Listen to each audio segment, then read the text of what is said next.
नमस्कार श्रद्धालुजनों, वर्ष 2025 का पहला चंद्र ग्रहण निकट आ रहा है, जो अत्यंत महत्वपूर्ण और प्रभावशाली माना जा रहा है। इस ग्रहण का प्रभाव भारत पर पड़ेगा या नहीं, और इससे जुड़ी कौन कौन सी सावधानियां बरतनी आवश्यक हैं, इसे लेकर वैज्ञानिकों और ज्योतिषाचार्यों ने महत्वपूर्ण जानकारी साझा की है। क्या इस चंद्र ग्रहण का असर भारत में देखा जाएगा? यदि यह भारत में दिखाई देगा तो क्या होली का उत्सव मनाया जाएगा या नहीं?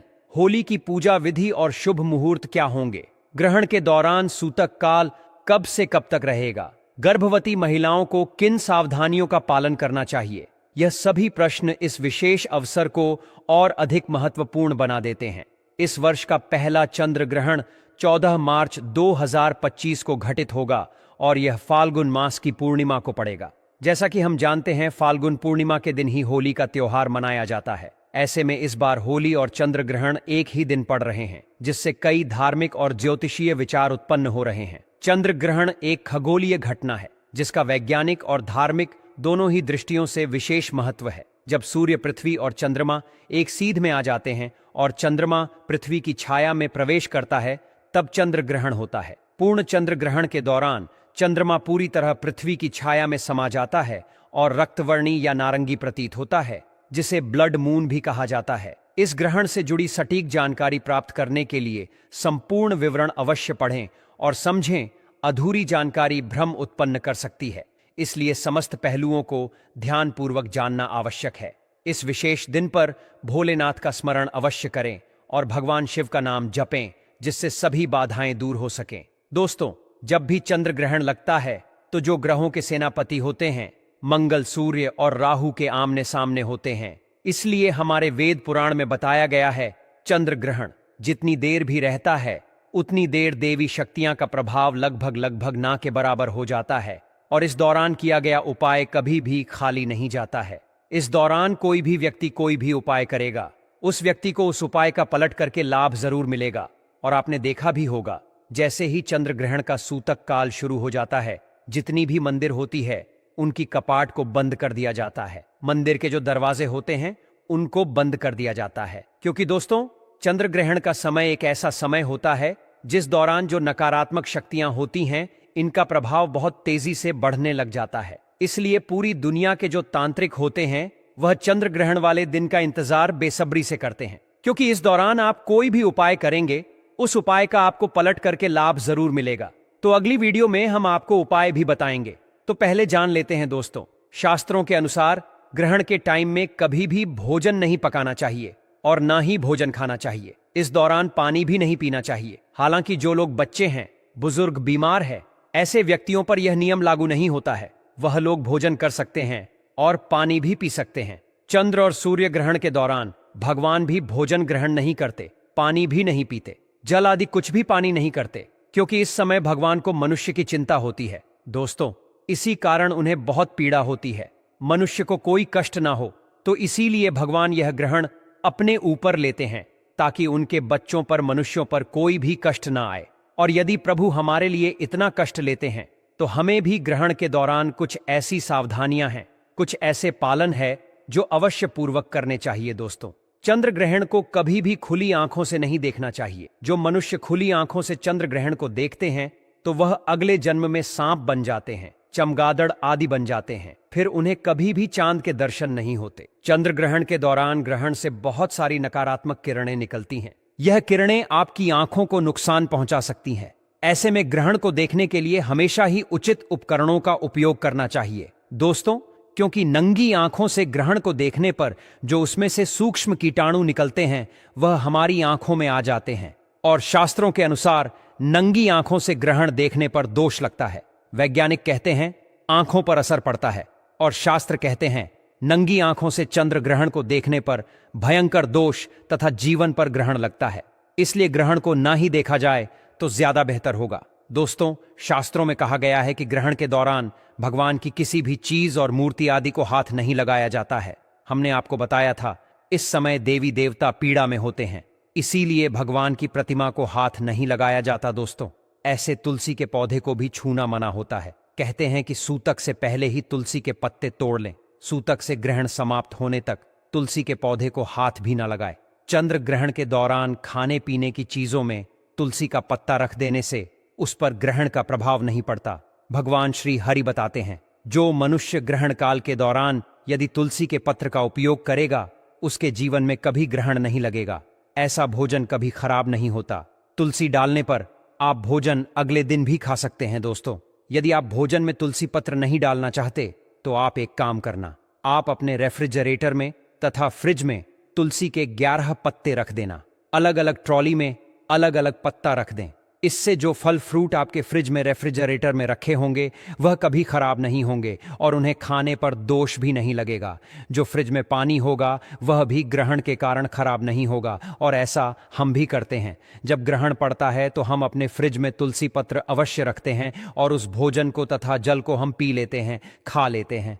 ऐसा आप भी अवश्य करिए। दोस्तों, ग्रहण का सूतक शुरू होने से पहले लोगों को खाने पीने की चीजों में खासकर आचार, मुरब्बा, दूध, दही और अन्य खाद्य पदार्थों में तुलसी का पत्ता रख देना चाहिए। ऐसा करने से खाने की चीजों पर ग्रहण का प्रभाव नहीं पड़ता। ग्रहण समाप्त होने के बाद तुलसी की पत्तियों को भोजन से निकालकर ही भोजन ग्रहण करना चाहिए। ग्रहण काल के समय गर्भवती महिलाओं को अपने पेट पर गेरू लगा लेना चाहिए। गेरू लगाकर सीधा सीधा लेटना चाहिए और पहले से ही भोजन पानी कर लेना चाहिए। छत पर गर्भवती महिला ना निकले, इससे होने वाले शिशु पर ग्रहण लग सकता है। यदि भूख ज्यादा लगे तो आप तुलसी पत्र डालकर भोजन कर सकती हैं।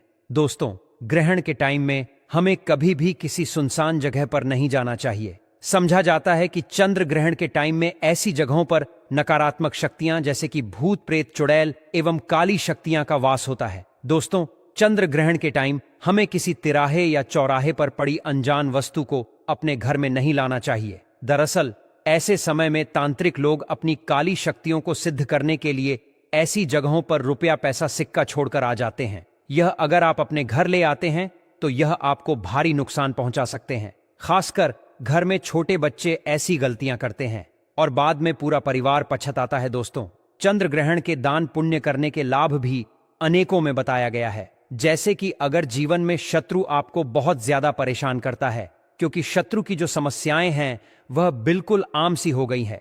काफी लोग इस भावना के कारण, जलन के कारण शत्रु जैसे बन जाते हैं, अपने खुद के ही अपने बिल्कुल शत्रु जैसा स्वभाव करने लग जाते हैं।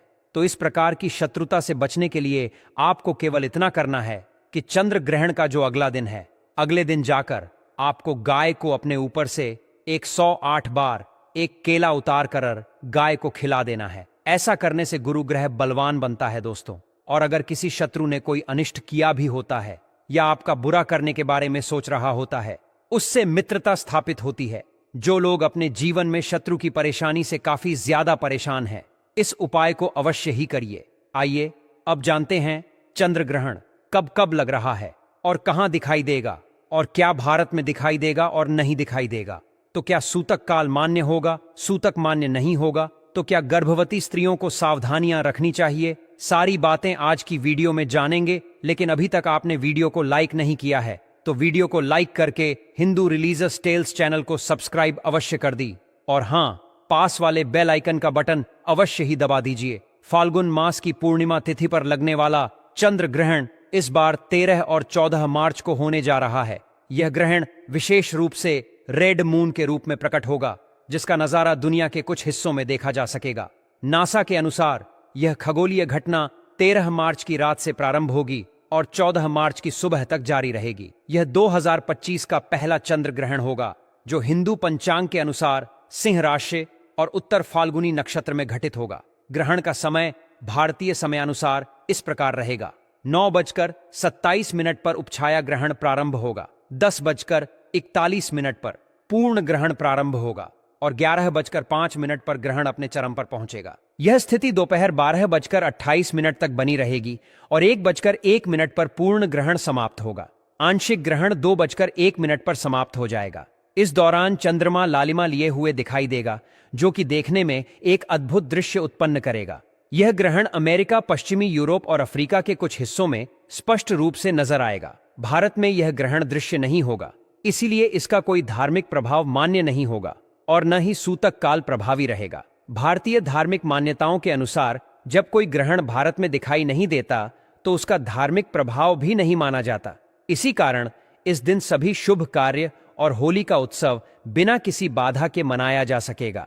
गर्भवती महिलाओं के लिए ग्रहण को लेकर विशेष सावधानियां बताई जाती हैं, लेकिन चूंकि यह ग्रहण भारत में दृश्य नहीं होगा, इसलिए भारतीय महिलाओं को इस विषय में चिंतित होने की आवश्यकता नहीं है। फिर भी अगर किसी को सावधानी रखनी हो तो वे ग्रहण के दौरान घर के अंदर रहें, चंद्रमा की रोशनी से बचें और तुलसी या चंदन का लेप लगाकर सुरक्षा उपाय कर सकती है। धार्मिक मान्यताओं के अनुसार ग्रहण के समय पानी, दूध और अन्य खाद्य पदार्थों में तुलसी के पत्ते डालने से उन्हें दूषित होने से बचाया जा सकता है। इसी तरह ग्रहण के बाद स्नान कर लेना भी एक शुभ परंपरा मानी जाती है। ग्रहण के वैज्ञानिक पक्ष को देखा जाए तो इस समय चंद्रमा का रंग बदलना एक खगोलीय घटना का परिणाम है। जब पृथ्वी सूर्य और चंद्रमा के बीच आ जाती है तो सूर्य की किरणें वायुमंडलीय अपवर्तन के कारण चंद्रमा पर पड़ती हैं, जिससे वह लालिमा लिए हुए दिखाई देता है। इसे ही ब्लड मून या रेड मून कहा जाता है। इस वर्ष के ग्रहणों की बात करें तो 14 मार्च को लगने वाले इस चंद्र ग्रहण के बाद अगला ग्रहण 29 मार्च को होगा, जो कि आंशिक सूर्य ग्रहण होगा। यह ग्रहण दोपहर 2:02 से शुरू होकर शाम 6:30 तक रहेगा, लेकिन भारत में यह भी दृश्य नहीं होगा। इसके बाद इस वर्ष का सबसे महत्वपूर्ण ग्रहण 7 सितंबर 2025 को लगेगा, जो कि पूर्ण चंद्र ग्रहण होगा और यह भारत में भी देखा जा सकेगा। इस ग्रहण का विशेष महत्व इसलिए है क्योंकि यह पितृपक्ष के दौरान लगेगा, जिससे धार्मिक दृष्टि से इसका महत्व और बढ़ जाएगा। इस प्रकार 2025 में कुल 3 प्रमुख ग्रहण होंगे। मार्च में चंद्र और सूर्य ग्रहण तथा सितंबर में पूर्ण चंद्र ग्रहण। इन ग्रहणों का वैज्ञानिक, धार्मिक और ज्योतिषीय दृष्टिकोण से अध्ययन करना हमारे ज्ञान को बढ़ाने और खगोलीय घटनाओं को बेहतर समझने में सहायक हो सकता है।